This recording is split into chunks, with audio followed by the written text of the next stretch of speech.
I think that's a perfect segue into slime.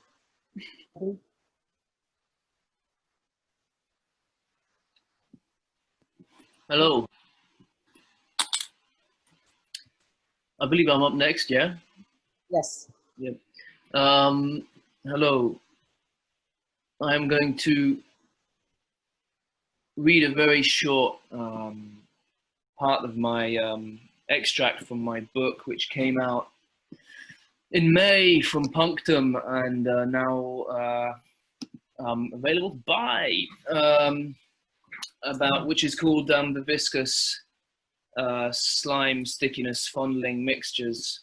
And in it, I try to construct a kind of map and history and future of things like stickiness and slipperiness and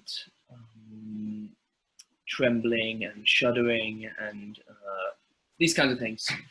But I'm just going to keep it short and go back to a kind of naive moment.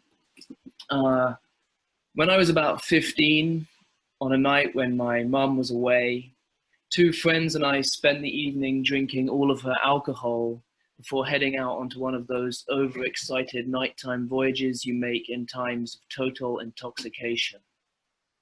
As we climbed a tall spiked metal fence circling some allotments, one of my friends accidentally gouged out a piece of his arm.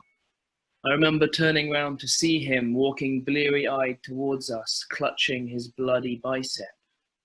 Deeply unknowing of how to coordinate our bodies, confused and panicked by the wound, we wrapped it as best we could in my sock and ran back to the house to get him in the bath, the best solution we could think of in our delirium.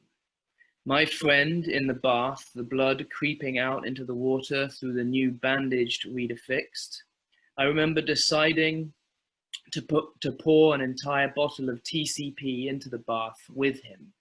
Its severe aroma wafted up around us, carried in the clouds of steam, engulfing us in its substance, entering, it felt like, every bit of us. The air became thick and sharp. It spread like lava flows under our skin. Dying of a hangover the next day, I remember feeling the aroma of the disinfectant throughout my entire body.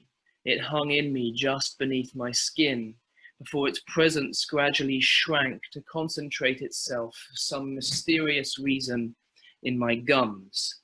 And there its sensation lay for the next few days, pulsating gently, transmogrified into a piece of submarine foam held inside the flesh of my mouth, a sponge of wire wool that tumesced as I exhaled.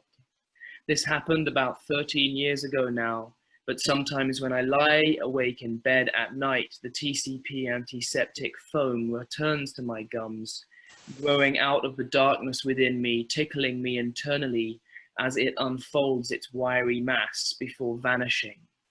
The sensation of this TCP pulsating in my gums does not return me to a former state of mind. Its powers are not transportive like Proust's Madeleine. I stay very vividly in my bed within the walls of my bedroom. I do not feel again the panic of the moment my friend cut his arm on the fence. It wasn't actually a particularly traumatic event.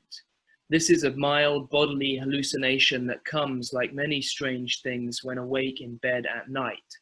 I have what feel like large empty rooms within my gums, just below my teeth, that are graced every couple of years by a cloud of sharp smoke, but otherwise stay empty. When this smoke chooses to drop by, I don't remember anything. The intensity of the sensation far outweighs any connection it has to the past. I feel like an onlooker in a pastime my gums participate in alone. And importantly, I don't taste TCP when this happens, nor does the smell of TCP initiate this sensation in me. It's as if the TCP has been dismantled and then reassembled into a form that no longer resembles what it once was. But I also simultaneously feel intensely involved, like my gums are not only gums, but things that have been made to receive and record this wildly specific sensation. It isn't a memory. The clouds of TCP are reassembled and reenacted by my gums, integrated into their physiology. This persistent fuzz in my mouth has become a quality of my proprioception and an important aesthetic reference point for me.